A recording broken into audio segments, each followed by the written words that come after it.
दोस्तों वैसे तो दीमक का प्रकोप हर मौसम में रहता है, लेकिन बारिश के मौसम में दीमक सबसे ज्यादा पनपते हैं। इसका कारण बारिश में नमी का रहना है। दरअसल ये इंसेक्ट नमी वाली जगह पर या फिर आप कह सकते हैं कि अंधेरे में ज्यादा पनपते हैं। आमतौर पर दीमक बस्तियां यानी कि कॉलोनी बनाकर समूह में रहती है, और इससे भी ज्यादा हैरानी की बात तो यह है कि इनकी बस्तियों में सामाजिक संगठन की पूरी व्यवस्था रहती है। बस्तियों का कामकाज सही तरीके से करने के लिए उनके समूह में राजा, रानी, श्रमिक, सिपाही और सेविका टर्माइट भी होती है। मुझे पता है कि आप में से बहुत लोगों को ये बात हजम नहीं हो रही होगी कि एक छोटा सा इंसेक्ट इतना बड़ा सामाजिक संगठन कैसे बना सकता है, लेकिन आपको बता दें कि यही हकीकत है। यहाँ तक कि इन समूहों में जब रानी दीमक की प्रजनन की शक्ति समाप्त हो जाती है, यानी कि रानी दीमक मर जाती है, तो श्रमिक दीमक किसी भी मादा बच्चे को अच्छे से खाना खिलाकर उसे अपने समूह की रानी बना देते हैं। दोस्तों दीमक दिखने में तो चींटी की तरह ही लगते हैं, लेकिन साइंटिफिक क्लासिफिकेशन के अनुसार दीमक चींटियों से अलग होते हैं और उनकी तुलना में कम विकसित होते हैं। रिसर्चर्स की माने तो ये पिछले 20 से 30 लाख साल पहले से धरती पर मौजूद है और ये सिर्फ गर्म और नमी वाले इलाकों में ही रहना पसंद करते हैं। दोस्तों दीमक खुद से बहुत ही कम दिखाई पड़ते हैं, और जैसा कि मैंने आपको बताया कि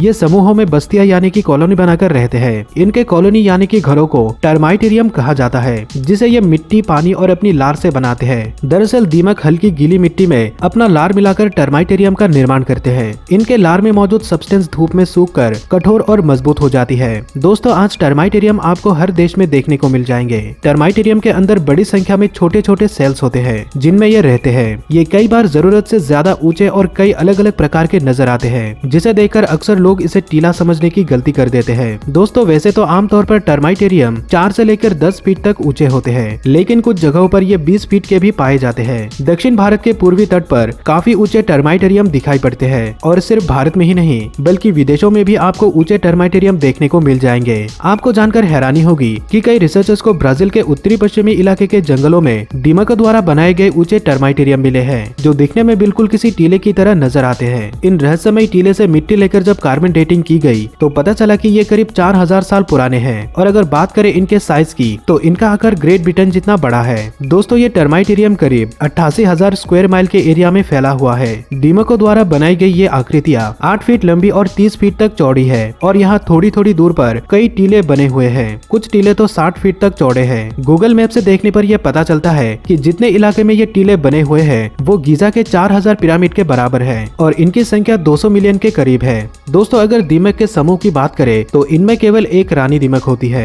और वही पूरे समूह के दीमकों की माँ होती है। रानी दीमक एक बड़े गोलाकार सुंदर कमरे में रहती है। देखने में रानी दीमक मोटी और फूली हुई होती है। उसका पेट बढ़कर 2 इंच या फिर इससे भी ज्यादा लंबा हो जाता है। इनका सिर इतना छोटा होता है कि बिना ध्यान से देखे तो पता ही नहीं चलता। इनके समूह में राजा छोटा और कायर होता है। वो अक्सर रानी के आसपास ही घूमता रहता है। रानी के चारों ओर उसकी सेविकाएं और रक्षक भी रहते हैं। ये सब रानी के प्रति अपना सम्मान उसे चाट चाट कर प्रदर्शित करते हैं। रानी का शरीर इतना बड़ा होता है कि वो खुद खाना तक नहीं खा पाती, इसलिए उसके श्रमिक ही उसे खाना खिलाते हैं। इनके समूह में रानी का काम केवल अंडे देना है। वो दिन रात लगातार अंडे दिया करती है। कुछ वैज्ञानिकों की माने तो एक रानी दीमक हर 3 सेकंड में एक अंडा देती है। अगर इस हिसाब से देखा जाए तो वो 24 घंटे में लगभग 30,000 अंडे देती है। जैसे जैसे वो अंडे देती है तो श्रमिक दीमक उन्हें धोकर खास कमरों में ले जाकर रख देते हैं। इन्हीं अंडों में से कुछ समय बाद निम्फ निकलते हैं। अंडे में से बच्चे निकलने में 24 से 90 दिनों का समय लगता है। इस समय के लिए कई सारी परिस्थितियां जिम्मेदार होती है, जिनमें से एक हीट भी है।